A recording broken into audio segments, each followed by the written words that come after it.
voice that you just heard was mine.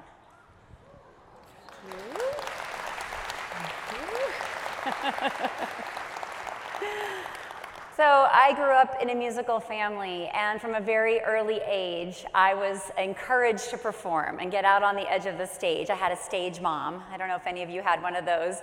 But as a kid, I loved it. I actually relished it. I love moving audiences with my message. So I was very fortunate to be able to move to New York City and study operatic vocal performance. Can you imagine? And in the course of my operatic training, I discovered that life would have other plans for me. Sadly, I injured my voice, and it kept happening. And I had to get not one, but 2 vocal surgeries.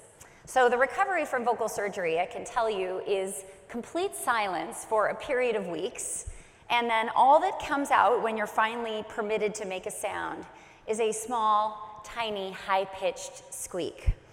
So heartbroken, despairing, confused, I licked my wounds, I tried to recover, I worked really hard, but my instrument would be forever compromised. So performers are agile, we land on our feet, we're really good at that. And I followed some ex-stage performers who said, you know, you love the stage, why don't you look into the field of corporate training? And I did, and I loved it, and I got a second master's degree in something called organizational change and leadership. And I would proceed to have a series of HR roles, and then I would found my own company 13 years ago. And to this day, I get to work across the Fortune 1000, helping them to build more inclusive workplaces where all of us can feel welcomed, valued, respected, and heard.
So, P.S., I was meant to use my voice, just not as a singer.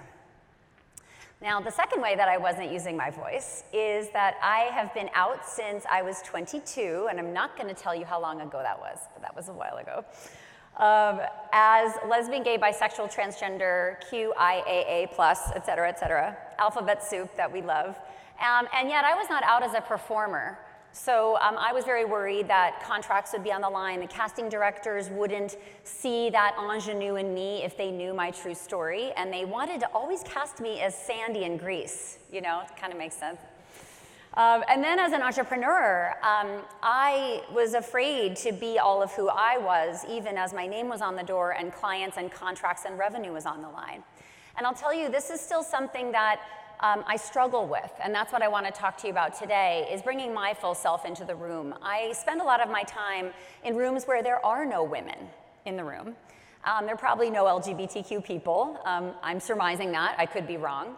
But I spend a lot of time with senior executive teams that don't look like me. And I am the expert in the room. I literally wrote the book on inclusion, which is out there. I'd love to sign a copy for you. And yet I'm not feeling safe in rooms like that. I am very much on high alert. I'm thinking about how my difference is going to occur to people, how it's going to impact my message and my credibility. And in rooms like that, I hear comments like, "Oh, Jennifer, I don't see color." Or, "I don't care if you're red, yellow, green, as long as you do the job." Or, "I don't want to know about people's personal life."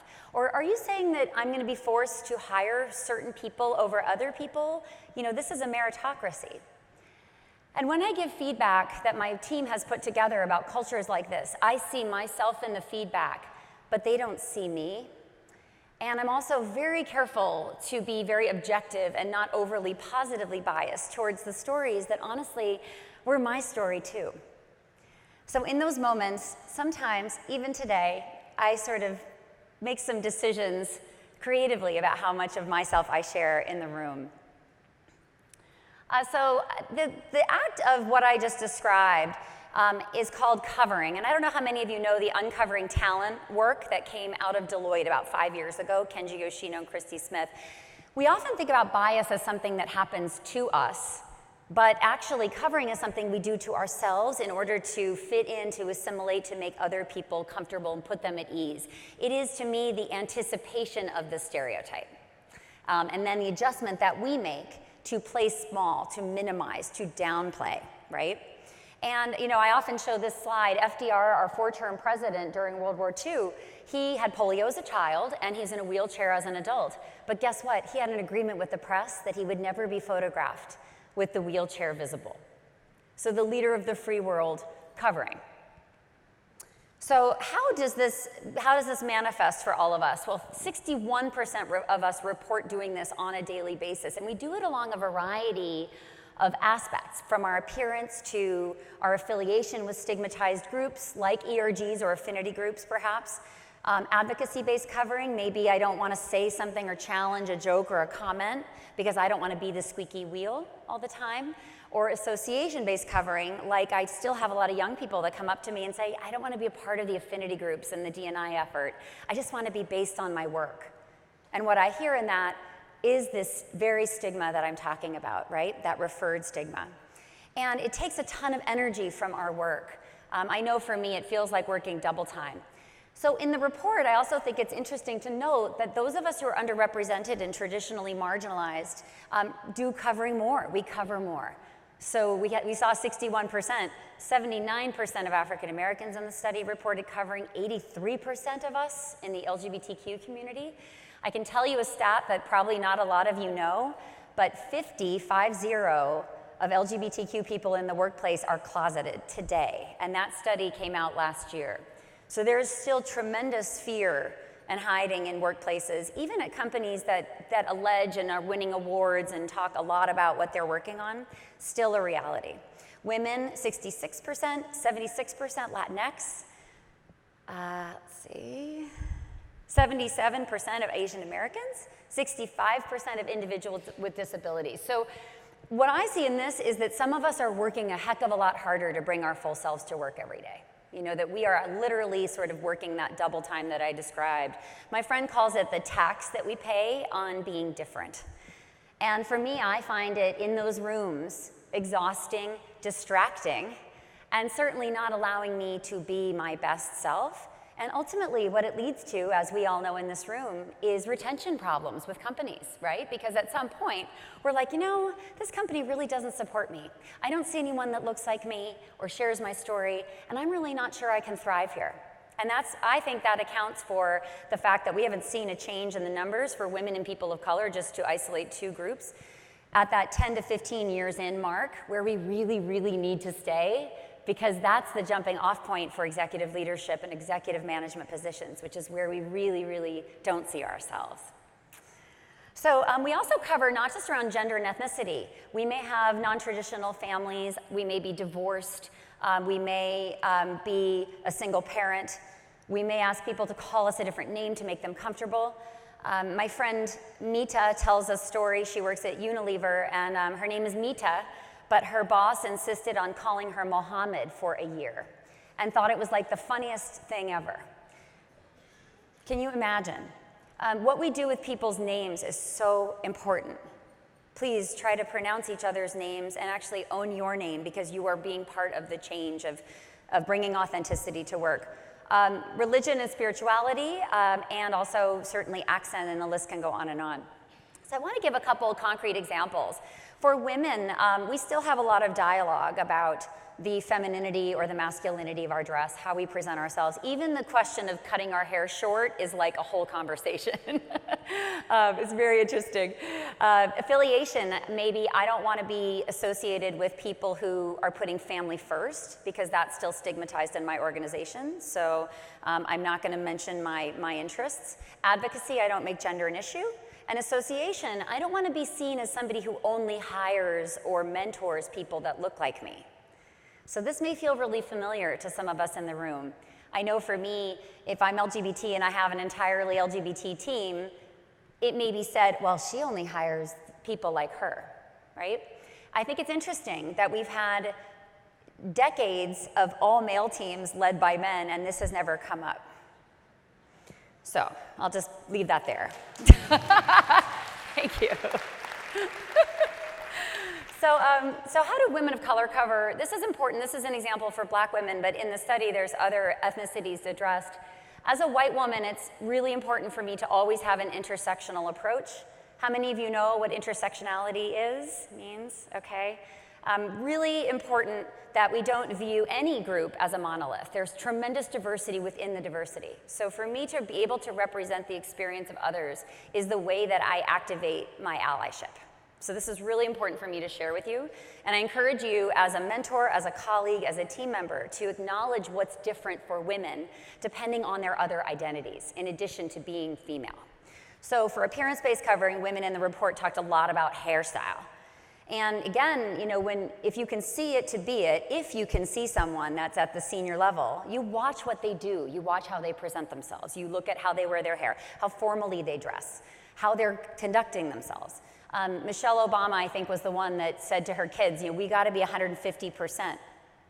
And I think in any community that's underrepresented, there's a lot of burden on us to show up in a perfect way, in an extra perfect way.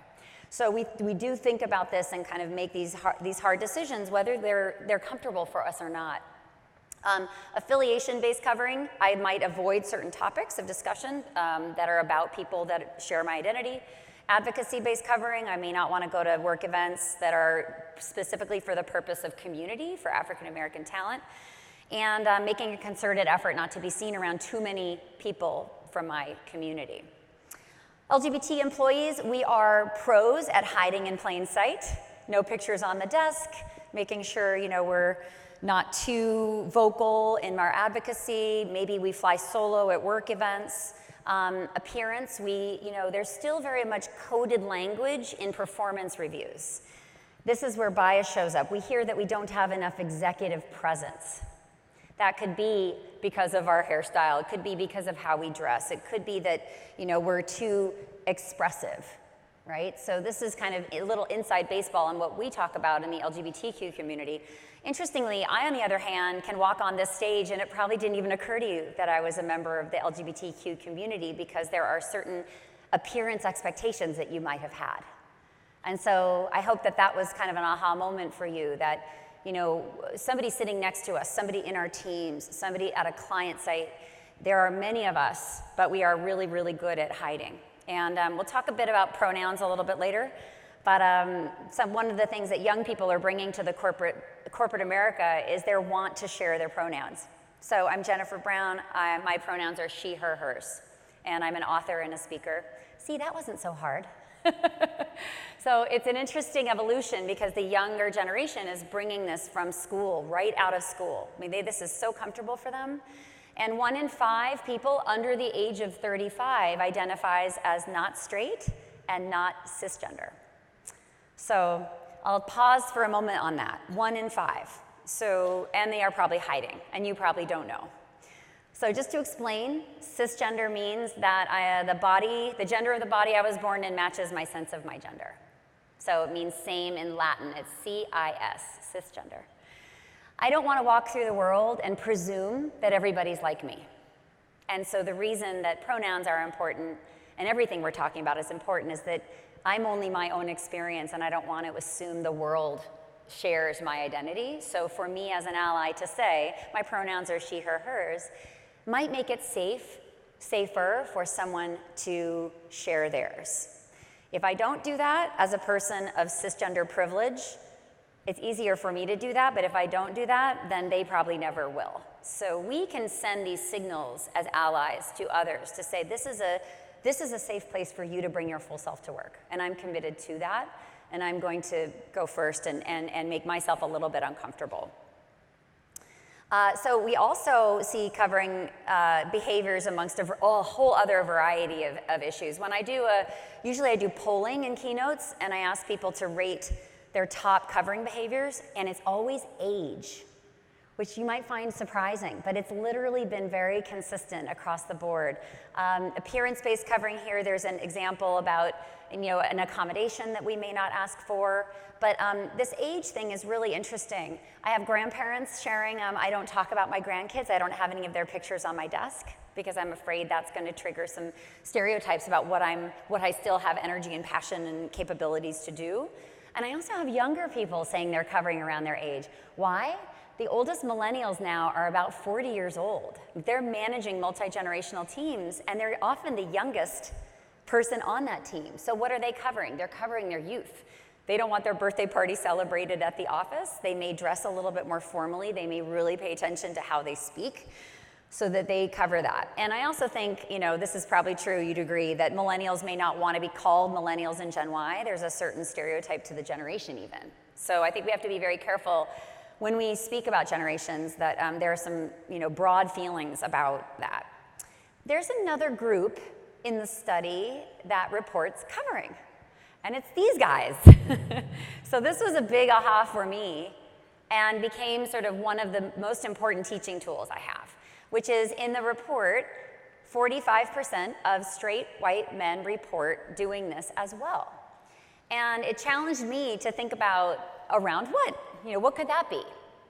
But these thought bubbles, they might be a little facetious, but these are actually things that people have come up and said to me in my sessions. They don't say it in front of their peers, but often it's sort of an aside and a quiet conversation after I speak. But I have heard stories from a Jewish executive on a Christian management team say, I was new here and the company scheduled a meeting halfway across the world during my high holidays, and I went home to my wife and I said, should I say anything? And we decided that I wouldn't. It can be somebody that's a COO that never graduated from college and hasn't even told his kids yet, and shares this in the room with me as we're talking about this. And I think to myself, how important is it for someone with a non-traditional educational background to be able to see that leader and what they've accomplished? Wouldn't that be transformative?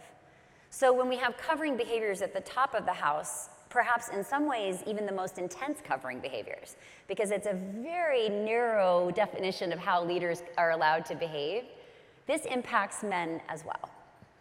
And I know I needed to take a page for myself as a consultant to say, when I walk into rooms like this, and I have a reaction of, I am the only one, I don't know if that's always accurate. When we talk about everyone having a diversity story, it's one of my most treasured messages. And I have been so humbled and moved by some of the things that have been shared with me, to the point now where I can't laugh at this slide anymore, because this is people's lives. They're dealing with socioeconomic challenges, addiction. There's a lot of mental health going on, issues in families right now. There's a lot happening that's way beyond how we've traditionally talked about diversity as well. So just a quick primer on what do we mean by all the dimensions of diversity. We have innate diversity, which is what we were born with, like age, gender, ability, sexual orientation. I would make the point here around gender that we all know our gender. I think some of us are not born in the correct body, right? But I would still put gender here as an innate characteristic that cannot be changed. But we also have secondary aspects of diversity, which are the acquired aspects. So these are the accidents of birth. What kind of family were you born into? Did you have enough to eat? Was there substance abuse? Did you feel safe in the home? Could you express who you love as you walk down the street without fearing for your safety? Were you exposed to global locations as you grew up? What kind of family did you grow up in? How much education? Did you have more than 50 books in your house? Were you the first to graduate from college in your family? And so these actually are really critical, and I think actually I'm seeing younger generation talk a lot more about these, so that it's not just about the inherent aspects of diversity, it's actually these secondary pieces as well. And ERGs are starting to talk a lot more about these. Organizational diversity could be senior, junior. I see a lot of diversity issues between headquarters locations and remote locations and virtual teams. Those can sometimes be more intense than a lot of the other aspects we've talked about. Cultural diversity, so my partner, I always talk about her, she's first generation Filipina, and so her family gatherings are raucous, and mine are very quiet. I'm a very Northern European culture, like we have enough food for like the number of small people around the table, and like theirs has like the roasted pig, and you know, it sort of goes on. And it's really interesting to notice I'm from a very individualistic culture, she's from a very collective culture. So yet another difference that we get to embrace and seek information around, and also step out of our own lens. If Michelle's my colleague, how do I interact with her in order to perhaps pay attention to relationship first before I get to the task at hand, which would probably be my natural style, right? And then finally, the era of the years that we come of age in, you know, a lot of people say, oh, those young people, they're gonna get mortgages and kids, and they're gonna become just like us. And I think the generational wisdom from social scientists is no. Actually, this group grew up in a very different sense of themselves, and what I think particularly interesting is they're super committed to their own full story and their authenticity. So they're the ones that come in and say, what do you mean we have to have diversity training? Why do I have to go to a training class to learn how to embrace diversity? Which is really an interesting question. And so they may go back in the closet when they come into the workplace. Actually, there's some data that shows that that's happening. And so we need to build workplaces that are embracing of all these pieces of the younger generation so they can bring their full selves to work. Because you know what, a lot of us couldn't. We really couldn't. I'm a Gen Xer, it was not possible for us, certainly for baby boomers. We really paid the price. And we decided, we sort of made a bargain with our authenticity to survive and to thrive when we really didn't have the generational voice and that commitment to all of who we are and making sure that we are seen and heard for all that we are. So this is a bit like an iceberg. I think about all of our diversity stories. There's so many, and yet we keep our waterline fairly high or very high depending on our workplace environment, how much we talk about these things, what our leaders are doing. Remember, we said we watch leaders and then we sort of pattern ourselves after them. And we keep a lot under the waterline. So I find this really exhausting. This is the piece where you're constantly navigating this. You're thinking about, you know, who knows what have I shared? And I think the tragedy of this, like my example about the executive that didn't go to college, is that when we don't lower our water lines, we deprive people in our workforce from seeing somebody whose story they may share. You know, for me, I don't always feel like coming out on giant stages. Maybe I'm not in the mood, maybe I feel like the only in the room. But I always think about my legacy. I think about who in the back row needs to see someone that identifies as I do, doing what I do and succeeding as I have. And so it's not about me, it's about what happens next. So, and I don't think you're leading if you're not uncomfortable on a regular basis. You know, we're uncomfortable plenty of times in our work lives. Why would this be any different? So I endeavor to think about what have I traditionally kept under the waterline. Maybe I've just always thought it was inappropriate, or somebody told me it was inappropriate, and therefore I sort of, you know, keep it out of the frame. What kind of work can we do to adjust our waterline? And I would ask you, where you set your waterline, does it still serve you? Does it still serve you? If it does, great. But can you be somebody that brings more of your full self to work? And what difference might that make for someone else? So I'm gonna give you like literally 2 minutes. I'd love you to turn to your neighbor. This is vulnerability in action. Choose something under this waterline and share with your neighbor what you keep, why you keep it underneath, and maybe the cost to you in terms of the tax that you pay, emotional, energetically, whatever you want to define that as, all right? So I'll give you like 2 to 3 minutes to do that. So the challenge I'd like to give you is to think about where you set your waterline. Does it still make sense for you? Is it sending the right message?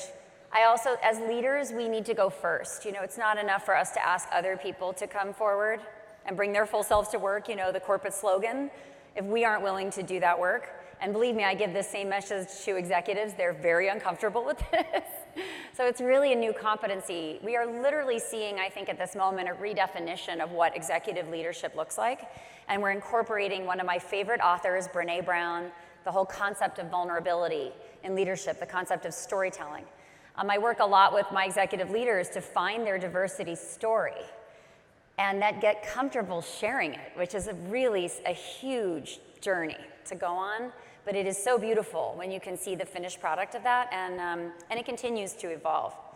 All right, so I want to address this word, intersectionality. You'll hear your young kids, if you've got tweens and teens, I'm sure they know what this word means. So make sure you ask them. Your kids are a great resource for this kind of intel.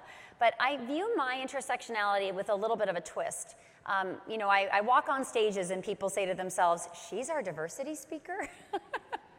And I know, you know, there's a lot of my diversity dimensions that are invisible. And then I can actually choose to hide some of my diversity dimensions, right? Which my friend says, I don't want to take advantage of the passing privilege, the passing as hetero, which I could do. So, but I have a ton of other privileges like socioeconomic, to name one of many. So the question is, to me, these days is, how do I need allyship and how can I be an ally? So the ways I need allyship stem from my marginalized identities where I might be underrepresented, I might be the only woman in the room, I might be the only LGBTQ person, and I desperately need someone to have a tough conversation for me or advocate for me or mention my name. I love my male allies these days more than ever because there are certain things I'm just really tired from being the one that speaks up and that advocates all the time. On the flip side, I can be way more of an ally in terms of the privileges that I have that enable me to get into rooms that maybe other people can't, that I can speak the truth, that I can be bold, that I can challenge things, and I will be listened to differently. So this dichotomy between the messenger and the message is really interesting. It's that sometimes people can hear things from people that look like them, and I would say to the men in the room, you know, men watch other men in terms of also kind of shifting what leadership looks like. And I think the more of us that show that full sense of fully authentic leadership, we are literally role modeling that for others to literally emulate. So when you think about, we all have privilege in this room of some kind, and we can all be using our voice more than we are. And so this is very animating to me, and far from, I think privilege might be a word that gets weaponized in today's discussions. It, to me, comes with a tremendous opportunity, and it really stretches us as allies. So allies are needed to lift these covering behaviors. We can't ask affected communities to do all the work. We cannot ask all the LGBT people, oh, just come out already. No. You know, we cannot rush this. And in the meantime, we've got to create a safe environment for people to bring their full selves to work. And that means that all of us have to participate in making that happen. I love Captain Picard. I mean, who doesn't? And he's like, you know, people listen to people that look like me, so I'm going to use my voice to advocate. But I really see a lot of hesitation around allyship right now more than ever. I think people are really afraid. They don't want to say the wrong thing. Some people think the consequences from the Me Too movement mean that they can't be alone with a woman, either on a work trip or in a mentoring relationship. Really depressing statistics that are coming out of Lean In on that, if you're curious. So there's a chilling effect going on in those really, really critical one-on-one relationships. In fact, as a woman, having an ally as a man sponsor or mentor is the number one thing that's going to make a difference for my ascension up the pipeline. That mentoring and the sponsoring in particular. Somebody that's willing to put their social capital into play for me, and that somebody has the power can make all the difference, right? So what do we do as allies that want to be, you know, not say the wrong thing? How do we go through this whole road of learning? And this is what my next book is actually about. It's an inclusive leader continuum. I'm a consultant, so I love sort of models. I think about it as there are stage one or phase one unaware, which is like, there's not a problem. The diversity team has that handled. Oh, we already went through unconscious bias training. It's the whole sort of, you know, this is a compliance-related initiative that I tolerate, and I just need to make sure I can check the box, and it's somebody else's job, right? So I hate to say it, lots of people are here, lots of people. So my goal is to move folks from unaware to aware, which is phase 2, which is, okay, now I know what I don't know.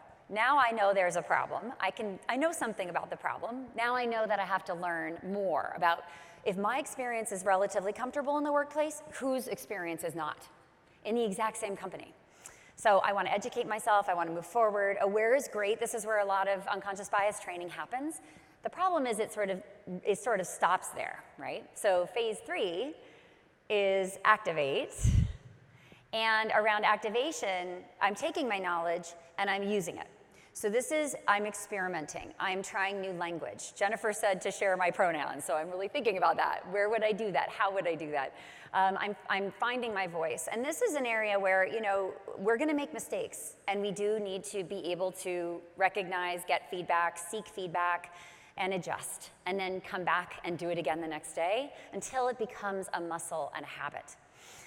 So this is a more public stance, right? It's sort of, okay, now I'm kind of coming out as myself or as an ally or on this topic, and you're starting to really find your way and find your voice. And the 4th phase is advocate. So these folks, I would like to think I'm an advocate because of what I do for a living, but I'm not level 4, phase 4 on everything. I think it's really interesting to think about the communities of identity that I don't know a lot about, that I'm still in unaware and aware about, right? So I'm kind of straddling a lot of these on a personal level.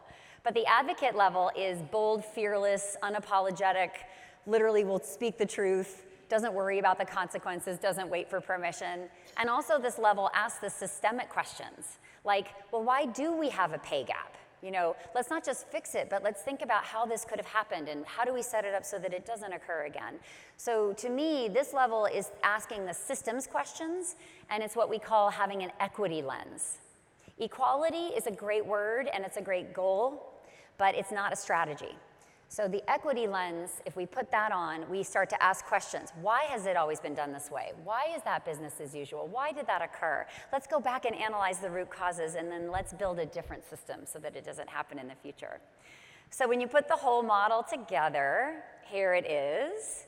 And I move forward and back depending on what topic we're talking about. So I want you all to kind of think about, what do I know a lot about? And it might be your own experience. And what do I know very little about in terms of other communities in the workplace? For me and my job, I have to know about like 12 different distinct communities, right? I've got to know and be able to advocate on behalf of or alongside a lot of different identities that I don't share.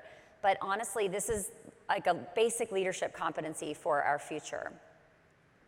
So this is the whole model. And there's actually an assessment that we developed that will tell you where you are on the continuum. So this is the URL. You might want to take a picture of it if you don't want to lose it. I'll also have it up on my last slide. But find out where you are, and you get a report and resources and podcasts and research to read. But it's important to know, where am I starting from? And then how can I put one foot in front of the other? I wanted to make this journey not scary, not one about shame, not one about like what we don't know, because honestly, there is a mountain that we don't know.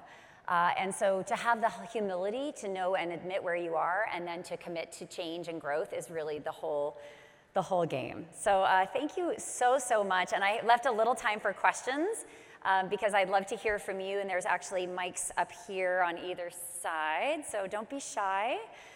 Come on up and let's talk about anything that you're wrestling with in your organization, any questions you have. I know there's some questions in here. Come on. Oh boy. You don't want to say the wrong thing, potentially. Thank you. Good morning, Jennifer. Good morning. Good Victoria. morning. So my question for you, you talked about when you went first, or Yes. a leader should go first. Yes. When on your journey did you go first, and what did that look like for you? Say that. You There's said so much you went- reverb in here. Sorry. On your journey, when did you go first as a leader to talk about who you are and go below the waterline and share who you really are in the workplace? As a leader. Yes. Yeah, I think having my own company and finding how do I come out in a way that doesn't feel like I'm oversharing my personal information. I'm a certified woman-owned business and also an LGBT-owned business, and so I found it very helpful to be able to talk about the certification. I sort of eased into, I think, sharing my diversity story and leading on it, and I found sort of crutches along the way to do that. I don't always think you have to like come out with it all at once. I think you can kind of ease into it. I also think you can have somebody else share your story if you're not ready to share it. Maybe it feels like a safer way to, if you give them permission to do so. I tell leaders, executive leaders all the time, if you have permission to tell someone's story that was transformational for you, that's one of the competencies, is actually centering other stories that haven't been told and haven't been heard. And so I do encourage, actually, that this is a team sport. It is literally the way that we hear each other, give each other feedback, support each other. When we make mistakes, are we gracious with each other? I mean, that is part of this, because there's no way we're going to know everything we need to know alone. So get your buddies, get your feedback, have people that you trust, and then, like, I think slowly over time you can find your story. The other interesting thing is I almost didn't tell my story of losing my voice because I didn't think it would matter to anybody. And something in me said, you know, I just got to tell this story. Maybe I'll never tell it again. I told it on the TEDx stage, and it ended up being a powerful metaphor for people. Not that they were singers, not that they had vocal surgery, but people can relate to losing your voice in a metaphorical sense. So it ended up being this really powerful thing. And don't kill your diversity story before you've told it, and before you've been able to really let that seedling, emerge, because we need to hear your stories. We really do. And if we decide that it doesn't matter and it's insignificant, who are we to decide that about our stories? And you may just do some healing on the way. Yes. Hi. Hi. I am a young professional, and I'm sure like a lot of the people that are in my age range in this room, we don't have the organizational clout to make some of the changes that are necessary. So even if we do recognize these issues within our organizations, how do you manage up, but also not, I'm not gonna say waste your time, but if my job is to build widgets, I shouldn't also be your D&I consultant. Totally. So like, how do you build the bridge between those two things by speaking up for your community, but also doing your job when you are not in leadership? Sure. Oh, there's so many questions in that. Well, remember that ERGs provide you a leadership platform. They provide you skill building. They provide you visibility often with the executive teams. So I think that it's a balance between not wanting to do the work for the organization because you're not getting paid to do it. But at the same time, you may end up actually doing D&I work, and it may be your job someday. So you might be building widgets today, but many of my friends have transitioned into these roles because there's more and more of these roles being created, because more and more companies are realizing they're not doing this well. So it may become your career. I would leverage your diversity because you are the future of the workforce. You are the future leader. So I think when we can, this is not just side of the desk stuff, it's actually polishing us, it's developing us, it's allowing us to be seen. And I think actually it's preparing us in all the right ways. I just think when we need to speak about diversity though as a business case, so it's really important in a world that still only respects seemingly kind of rational arguments that impact the bottom line and ROI. We need to be fluent in how to speak in that way about diversity so that we can get everybody on board, because empathy isn't gonna sell everybody. I mean, in fact, I don't think it's not even the majority. And so I always lead with that business case. I talk about my own insights as somebody who's hired at the company, as somebody who's a customer of the company, as somebody who consumes goods and products. My insights and my intelligence about my community is really valuable. So if we could believe that and show up at the table with that, I hope that that's really empowering, and then that will be seen by others, and hopefully you'll be CEO someday. Please stick around and make it better. Thank you. Yes. When you showed the graphic of the puzzle, there's a mixture of privileged and non-privileged. At the top, under the privileged, it was highly educated. Can you elaborate more on how education fits into the diversity and inclusion? Yeah, sure thing. I mean, I'm not a specialist, but in the literature, it's any kind of non-traditional education that you cover that you don't talk about. And sometimes I have a PhD come up and say, I actually have a PhD in engineering, but my team doesn't know that, and it's not even my job that I do now. It could also be that you don't have enough education or the right kind of education, and you don't talk about it. And so I think companies are, they're really struggling because they've got to recruit a lot of people, and they've got to think outside the box about a non-traditional education. But bias studies show us that people hire from the same schools constantly. They hire from, whoever did well in the position before, they replicate that. We hire people that look like us, we hire people we feel like we can vouch for. So what we've got to break is the view that one kind of education is necessary to thrive. And we also have to broaden, and in fact, I even think there's some tools that are scrubbing education and school names from resumes, because we know now that they trigger bias in people if you didn't go to the right school. So literally, I think we're learning how deep bias is and how it's keeping candidates out of the pipeline. So I do think we need to consider, when you think about what's under your waterline, maybe there is an educational background you don't really talk about, but maybe if you did, people would say, oh, you don't need that degree to do that job, or you don't need to go to that school, but you can come from that school. So you start the wheels turning for that next generation of talent so that they could maybe think about that something's possible. Nice short answer. Other questions? One more. Thank you. Hey, I am an HR analyst at my firm, and I was wondering how you go about measuring covering. Measuring covering, yeah, good question. I wish they had an assessment.